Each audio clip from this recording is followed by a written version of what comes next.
Good morning बच्चों। आज इतिहास की कक्षा में आप सबका स्वागत है। तो इतिहास में हम लोग जैन धर्म पढ़ चुके हैं और जैन धर्म के बाद बौद्ध धर्म के बारे में हम लोग पढ़ चुके हैं। तो बौद्ध धर्म के संस्थापक कौन थे, बौद्ध धर्म की शिक्षाएं क्या थीं, बौद्ध धर्म का उदय कैसे हुआ, इन चीजों पे प्रकाश डाला जा चुका है। आज हम लोग पढ़ेंगे बौद्ध धर्म में परिवर्तन का कारण, बौद्ध धर्म में परिवर्तन कैसे हुआ और बौद्ध धर्म में ये सिद्धांत, बौद्ध धर्म का विस्तार कैसे हुआ, ये दो चीजें हम पढ़ेंगे। तो बौद्ध धर्म में परिवर्तन का कारण महात्मा बुद्ध के जो अनुयायी थे, बौद्ध धर्म में परिवर्तन का सबसे बड़ा कारण ये था कि महात्मा बुद्ध के जो अनुयायी थे, उन अनुयायियों में बौद्ध धर्म के सिद्धांतों को लेके मतभेद पैदा हो गया। जो बौद्ध धर्म की शिक्षाएं थी या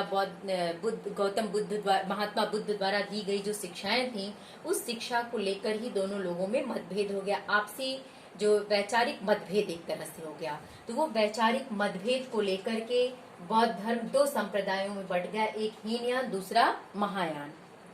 वैचारिक मतभेद लेकर के बौद्ध धर्म कितने संप्रदाय में बंट गया? दो, एक हीनयान कहलाया, दूसरा महायान कहलाया। हीनयान को ही थेरवाद भी कहते हैं। ये प्रश्न आपको पूछा जा सकता है कि हीनयान को और किस नाम से जानते हैं? तो थेरवाद के नाम से जानते हैं। तो अगर आपसे ये पूछा जाए कि बौद्ध धर्म में परिवर्तन का कारण क्या था, तो बौद्ध धर्म में परिवर्तन का कारण बौद्ध सिद्धांतों को लेकर महात्मा बुद्ध के अनुयायियों में विरोधाभास का आ जाना। जो महात्मा बुद्ध के अनुयायी थे, उनके अंदर विरोधाभास का आ जाना, ये सबसे बड़ा कारण बना बौद्ध धर्म में परिवर्तन का।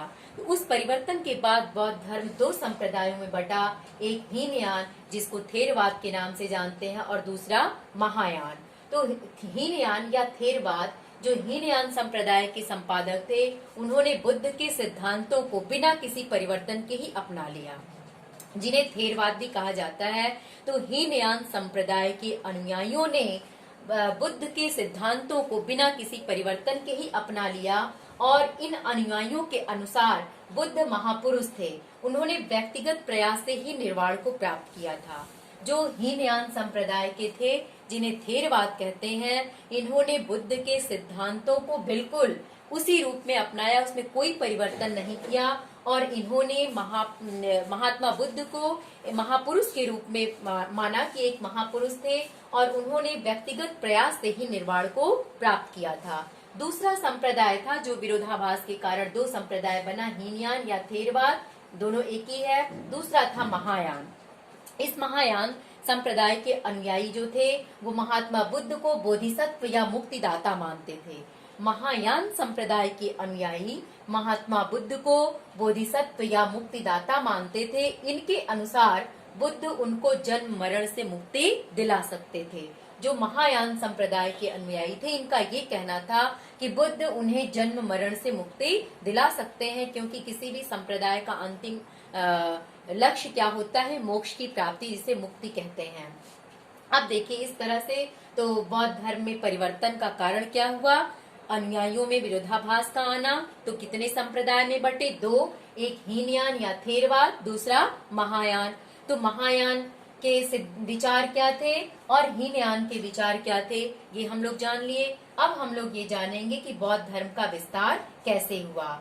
तो अब देखिए, बौद्ध धर्म के विस्तार का कारण क्या था कि महात्मा बुद्ध का उदय जिस समय हुआ, जिस समय महात्मा बुद्ध अपने सिद्धांत या विचार को लेकर उदित हुए, बिल्कुल अनुकूल वातावरण उन्हें मिल गया, जिससे बौद्ध धर्म काफी फल फूल गया, इसका काफी विस्तार हो गया। इसका सबसे बड़ा कारण ये था कि जो वैदिक कर्मकांड थे, हिंदू धर्म के जो वैदिक कर्मकांड थे, वो काफी संकीर्ण थे, उसमें काफी जटिलता थी। पशु बलि आदि पे बल दिया जाता था, बहुत सारे कर्मकांड थे, अंधविश्वासों का बोलबाला था, बहुत सारे बाय आडंबर थे।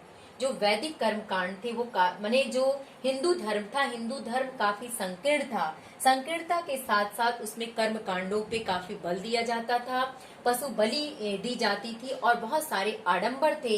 इन सारे आडंबरों और पशु बलि और जटिल कर्म कांड के चलते बौद्ध धर्म को फलने फूलने का अनुकूल वातावरण प्राप्त हो गया। इसलिए बौद्ध धर्म सरल होने के कारण लोगों ने सरलता पूर्वक इस धर्म की ओर लोग आकृष्ट हुए और इस तरह से ये बौद्ध धर्म फलने फूलने लगा, इसका काफी विस्तार हुआ। तो पहला पॉइंट क्या है, धार्मिक संकीर्णता कह सकते हैं। तो धार्मिक संकीर्णता किसके द्वारा थी, वैदिक कर्म कांड या वैदिक धर्मों के द्वारा। जो वैदिक धर्म थे काफी संकीर्ण थे, उसमें बहुत सारे आडंबर थे, पशु बलि दी जाती थी, काफी जटिल कर्म कांड थे। उन कर्म कांडों से ऊब करके जनता जो बौद्ध धर्म की सरल शिक्षाएं थी उसकी ओर आकृष्ट हुए और उनको ये अनुकूल वातावरण मिला, उनको ये बहुत सहज तरीके से जीवन जीने के लिए महसूस हुआ। इसलिए ये हिंदू धर्म को छोड़कर बौद्ध धर्म की ओर आकृष्ट हुए, अर्थात इस तरह से बौद्ध धर्म काफी विस्तार को पाया। दूसरा था जो हिंदू ग्रंथ थे, जो हिंदू धर्म ग्रंथ थे वो संस्कृत भाषा में लिखे गए थे। जितने भी हिंदू धर्म ग्रंथ थे किस भाषा में लिखे गए थे, संस्कृत में लिखे गए थे। और संस्कृत भाषा जटिल थी, जो साधारण जनता के समझ के परे थी। उसमें दिए गए सिद्धांत, उसकी शिक्षाएं, उसके उपदेश जो भी संस्कृत भाषा में लिखे गए होते थे वो साधारण जनता समझ नहीं पाती थी। और जो चीज किसी को समझ में ना आए भला उसको अपने जीवन में कैसे अपना सकता है।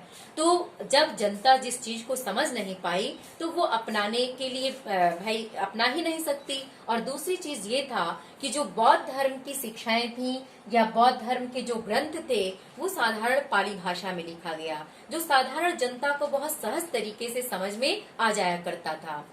तो दो चीजें हैं, एक तो हिंदू धर्म ग्रंथ जो थे वो किस भाषा में थे, संस्कृत भाषा में थे। संस्कृत भाषा काफी जटिल थी और जटिल होने के कारण साधारण जनता उसको समझ नहीं पा रही थी और यानी जनता की समझ से परे थी। और जो बौद्ध धर्म की शिक्षाएं थी या बौद्ध धर्म के जो ग्रंथ थे वो साधारण सरल पाली भाषा में लिखे गए थे, जो साधारण जनता को समझने के लिए काफी सहज थी। तीसरा बिंदु था बौद्ध धर्म को राजकीय संरक्षण का मिलना। जो बौद्ध धर्म था उसको राजकीय संरक्षण प्राप्त हुआ। जैसे आप सम्राट अशोक का नाम सुनी होंगी, सम्राट हर्षवर्धन का नाम सुनी होंगी, कनिष्क का नाम सुनी होंगी। सम्राट हर्षवर्धन जो कलिंग युद्ध किया जिसमें भीषण नरसंहार जिसके द्वारा हुआ, उस कलिंग युद्ध में, उस कलिंग युद्ध के बाद अशोक का मन काफी द्रवीभूत हो उठा और उसने उस भीषण नरसंहार को देखकर उसकी भावनाएं, उसके विचार बिल्कुल बदल गए और उसने बौद्ध धर्म को अपनाया। और अपनाया ही नहीं बल्कि उसने बौद्ध धर्म को राजधर्म के रूप में घोषित कर दिया और उसको राजकीय संरक्षण दिया। वैसे ही सम्राट हर्षवर्धन था जो त्यागपति खंड काव्य में हिंदी में आप पढ़ी होंगी, जिसमें ये हर 5वें वर्ष प्रयाग में जाके अपनी प्रजा के द्वारा एकत्र सूक्ष्म कर को सब कुछ ले जाके दान कर देता था। इसने ये हर्षवर्धन, सम्राट हर्षवर्धन भी बौद्ध धर्म का बहुत बड़ा अनुयायी था। इसने भी बौद्ध धर्म को संरक्षण, राजकीय संरक्षण दिया। इसने भी बौद्ध धर्म को राजधर्म के रूप में घोषित किया। सम्राट कनिष्क भी था जिसने बौद्ध धर्म को राजकीय राजधर्म के रूप में इसको संरक्षण दिया था। इस तरह से इन राजकीय संरक्षण यानी ये राजा महाराजाओं के द्वारा बौद्ध धर्म को राजकीय संरक्षण मिला और इसके साथ साथ इन राजाओं द्वारा बौद्ध भिक्षुओं को काफी राजकोष से काफी सहायता दी जाती थी। जो बौद्ध भिक्षु बौद्ध धर्म का प्रचार प्रसार करते थे उनको राजकीय कोष से काफी सहायता दी जाती थी। किनके द्वारा, इन सम्राटों के द्वारा। इस तरह से इस धर्म का काफी विस्तार हुआ। अगला पॉइंट ये हम कह सकते हैं शिक्षा का सरल होना। बौद्ध धर्म की शिक्षाएं इतनी सहज थी, इतनी सरल थी कि साधारण जनता भी इसे बहुत सहज तरीके से अपना सकती थी, जिसका अपने जीवन में पालन कर सकती थी।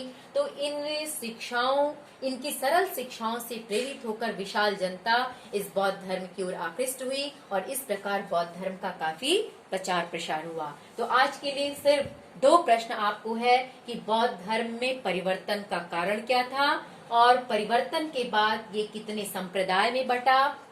हीनयान संप्रदाय के लोगों के क्या विचार थे, महायान के लोगों के क्या विचार थे।